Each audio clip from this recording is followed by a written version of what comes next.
В оковах магистралей очень скоро могут оказаться жильцы дома 65/2 в 12-м микрорайоне столицы. Возле дома началось строительство новой дороги, которая по стандартам должна проходить на значительном удалении от многоэтажки. Однако подрядчиков и муниципальные власти этот факт нисколько не смущает. Дорога должна быть, как жить здесь дальше людям, никого не интересует. Нарушаются все нормы, которые здесь должны быть предусмотрены. Вот дорога с той стороны, там проезд, небольшой проезд, но минимальное расстояние от дома должно быть 8-10 метров минимум. Ближе нельзя строить дорогу. Там строят 3 метра и начинают строить дорогу. То есть там нарушается правило. С той стороны тоже, вдоль магистрали, 25 метров тоже не соблюдено расстояние от дома до дороги. Там должны стоять шумозащитные ограждения, ничего этого нету. То есть сплошь нарушения идут. И самое главное, я говорю же, эту дорогу строят. И когда дети будут выбегать, это однозначно будет попадать под колеса машин.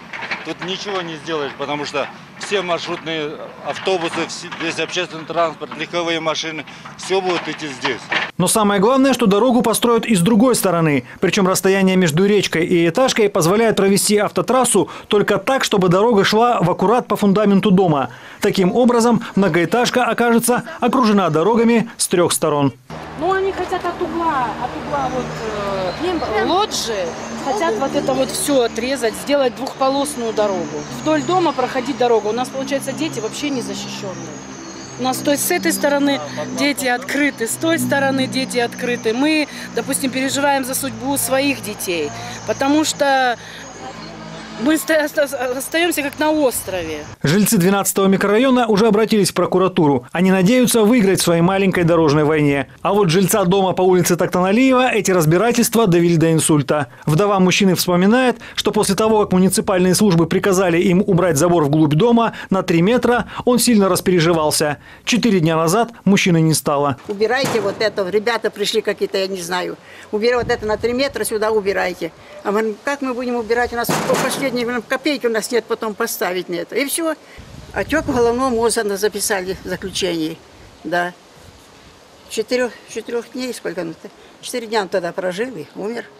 И такие конфликты сегодня возникают в Бишкеке повсеместно. Мы уже рассказывали, что в муниципалитете планируют снос насаждений и заборов на других улицах – Профсоюзной и Болото-Мамбетова, Востоке 5. К слову, деревья вырубят не только в столице. В рамках строительства трассы Бишкек-Карабалта также будут срублены около 3000 деревьев. Сейчас работы ведутся на участках, которые рабочие называют бесконфликтными. По остальным даны предписания.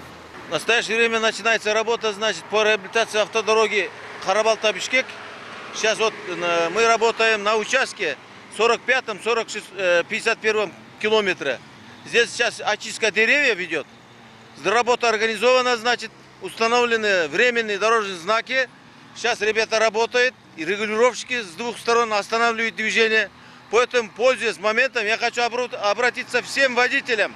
Пожалуйста, особенно водителям автобусов, которые работают на этом маршруте, чтобы были внимательны.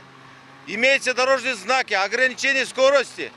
На этих местах, где будут проводиться работы, надо быть внимательным и осторожным.